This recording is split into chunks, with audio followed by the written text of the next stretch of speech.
வருகிற ஜனவரி 9ஆம் தேதி கடலூரில் தேமுதிக மாநாடு நடைபெறவுள்ள நிலையில் தொண்டர்கள் மற்றும் பொதுமக்களுக்கு அக்கட்சியின் பொதுச் செயலாளர் பிரேமலதா விஜயகாந்த் அழைப்பு விடுத்துள்ளார்.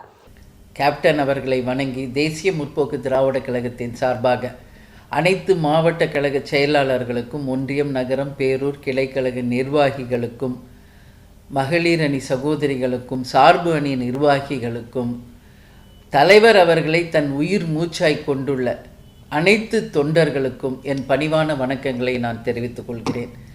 வருகின்ற ஜனவரி 9, 2026 மக்கள் உரிமை மீட்பு மாநாடு 2.0 கடலூரிலே பாசார் கிராமத்திலே நடக்க இருக்கின்ற நமது மாநாட்டை மிக பிரம்மாண்டமான வெற்றி மாநாடாக அமைத்து தந்து, அந்த வெற்றி உங்களுக்கான வெற்றி என்பதை இந்த நேரத்தில் தெரிவித்துக் கொண்டு அனைவரும் தவறாமல் இந்த மாநாட்டில் கலந்து கொள்ள வேண்டும் என்று கேட்டுக்கொள்கிறேன். நல்லவர்கள் லட்சியம் வெல்வது நிச்சயம். நமது முரசு 8 திக்கும் வெற்றி முரசு கொட்டும் என்று கூறி விடைபெறுகிறேன். நன்றி, வணக்கம்.